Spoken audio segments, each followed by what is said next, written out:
இதயத்தில் வந்து ரத்த அழுத்தம் ஏற்பட்டு உடம்புல ஹை ப்ரெஷர்னு சொல்லுவாங்க இல்லையா, அதுக்கப்புறம் லோ ப்ரெஷர் அப்படின்னு சொல்லுவாங்க. இந்த ரத்த அழுத்த அதிகமாக இருக்குது குறைக்கிறது ரெண்டுக்குமே சமநிலைப்படுத்தக்கூடிய ஒரு முத்திரை வந்துருக்குது. அதாவது ப்ரெஷருக்கான முத்திரை அதை சொல்லலாம். அந்த முத்திரை என்ன அப்படின்னா, உங்களுடைய இந்த நடுவிரல் மற்றும் மோதிரல் இந்த விரல் வந்து இப்படி மடக்கி வச்சுக்கிறீங்க. இப்படி உள்ளே தொட்டுக்கிட்டு மீதி 2 விரல் நீட்டிக்கிறீங்க. இந்த விரலுக்குள்ளே இது வச்சுக்கிறீங்க. அவ்வளோதான். இப்படி வச்சுக்கணும். வச்சுட்டு நீங்கள் அப்படியே மடிமேல் வச்சுட்டு உட்காந்துக்கணும். இந்த முத்திரையை வந்து ஓப்பன் ஹார்ட் சர்ஜரி செஞ்சவங்கலாம் தொடர்ந்து வந்து ப்ரெஷருக்கு மாத்திரை சாப்பிடுவாங்க. ஹார்ட்டில் ஆன்ஜியோ பண்ணுவாங்க, தொடர்ந்து மாத்திரை சாப்பிடுவாங்க. இப்படி ஹார்ட் ரிலேட்டடாக ஏதாவது ஒரு பிரச்சனை இருந்து அதுக்காக வந்து அவங்க வந்து மருந்து எடுத்துகிட்டு இருந்தாலுமே இந்த முத்திரையை பிடிக்கும்போது என்ன பண்ணால் அது வந்து உதவி செய்யும். இதிலே ஆரம்பத்தில் வெறும் ப்ரெஷருக்காக மட்டும், அதாவது ரொம்ப ப்ரெஷர் வந்துச்சுன்னு போட்டு ப்ரெஷருக்காக மட்டும் அதை சொல்லுவாங்க. எந்த ஆப்ரேஷன் பண்ணிக்க மாட்டாங்க. ஆனால் அந்த ப்ரெஷரை குறைக்கிறதுக்காக மாத்திரை சாப்பிடுவாங்க. அப்படி சாப்பிட்றவங்க கூட இந்த முத்திரையை பிடிக்கும்போது அவங்களுக்கு இந்த ப்ரெஷர் தன்மையை சமநிலைப்படுத்தக்கூடிய வேலையை வந்து செய்யும். அப்படி சமநிலைப்படுத்தி உங்களுக்குள்ளே வந்து சரியாயிடுச்சு அப்படின்னா அப்போ நீங்கள் டாக்டர் ஆலோசனை கவனிக்கலாம், மாத்திரையை நீங்கள் நிறுத்திக்கலாம்.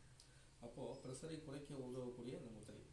தினந்தோறும் இந்த முத்திரையை வந்து ஒரு 5 நிமிடம் பிடித்தால் என்ன நடக்கும்னா, நம்ம அதிக ரத்த அழுத்தமோ அது வந்து குறைவான ரத்த அழுத்தமோ அதை சமநிலைப்படுத்தக்கூடிய வேலையை இந்த முத்திரை வந்து செய்யும். அப்போ இந்த முத்திரையை பிடிச்சிட்டு நீங்கள் அமைதியாக கண்ணை மூடி உட்காந்துக்கணும். எப்போது நமக்கு ரத்த அழுத்தம் அதிகமாக இருக்கணும், அதிகமான சிந்தனை, அதிகமான கோபம், தூரம் ஓடக்கூடிய ஓட்டம், அதிகமான கவலை, பயம், இந்த மாதிரிலாம் வரும்போது ரத்தத்தினுடைய செயல்பாடு மாறி மாறி ஓட தொடங்கும். உள்ளுறுப்புகளே ஏதாவது ஒரு பாதிப்பு இருக்குது, லிவர்லேயோ கிட்னிலேயோ மண்ணீரலையோ குடல்லையோ எங்கேயாவது இடத்துல பாதிப்பு இருக்குது அப்படின்னா அந்த இடத்துக்கு வந்து ரத்தம் தான் போய் ஃபஸ்ட்டு உதவி செய்யறதுக்காக ஓடும். ஏன்னா நம்ம பிறக்கும்போது இதயம் தான் ஃபஸ்ட்டு தோன்றுச்சு, அதுக்கப்புறம் தான் மற்ற உறுப்புகள் எல்லாமே தோன்றும். அந்த மாதிரி இருக்கும்போது அங்கேயும் ரத்தத்தின் மூலமாகவே நம்ம வந்து உயிர்ப்பிக்கப்படும். அப்படிங்கிறதுனால எங்கே ஒரு பிரச்சனை வந்தாலும் வேகமாக போய் சரி பண்ணுறதுக்காக என்ன பண்ணணும், ரத்தம் வந்து வேகமாக ஓடும். அப்படி வேகமாக ஓடி சரி பண்ணும்போது அந்த இதுக்கு தகுந்த போது நம்ம உணவுங்க நம்ம வாழ்வியல் முறையை மாற்றிட்டோம்னா அந்த ரத்தம் எதை செய்யணும்னு ஆசைப்பட்டுச்சோ அதை நம்ம நன்மையாக செய்து விட்டு திரும்ப நார்மல் நிலைக்கு வந்துடும். ஆனால் அப்படி நன்மையை செய்வதற்கான வாய்ப்பு நம்ம கொடுக்கறது கிடையாது. சரிங்களா? அதனால் அந்த முத்திரை என்ன பண்ணுங்கள், இதை தூரம் என்ன பண்ணுங்கள், இப்படி குளிச்சுட்டு நீங்கள் அமர்ந்தீங்க அப்படின்னா உங்களுக்கு அந்த ரத்த அழுத்த குறைபாடு அப்படிங்கிறத சரி பண்ணுவதற்கு உதவி செய்யக்கூடியது. தினந்தோறும் நீங்கள் இந்த முத்திரையை 5 நிமிஷம் செய்யலாம். பிரச்சனை இருக்கிறவங்க ஒரு நாளைக்கு 45 நிமிஷம் பிரித்து செய்யலாம்.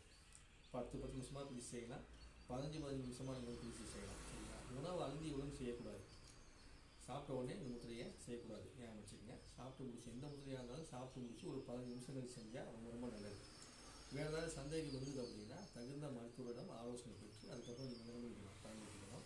ஸோ இந்த முத்திரைகள் வந்து கெடுதல் பண்ணாது. ஆனால் வேறு ஏதாவது நீங்கள் டீப்பாக ஒரு மருந்து எடுத்துக்கும் போது இதை பிடிச்சோடனே சரியாக பண்ணிட்டு மற்ற ஏதாவது டக்குன்னு நிறுத்தக்கூடாது. அப்போது கொஞ்சம் கொஞ்சமாக தான் நிறுத்தணுமே ஒழிய டக்குன்னு நிறுத்தக்கூடாது. அதனால் நீங்கள் கொஞ்சம் கவனமாக பண்ணுங்கள். ஸோ இந்த ப்ரெஷரை குறைப்பதற்கு இந்த முத்திரையை உதவி செய்யும், பயன்படுத்தி பாருங்கள்.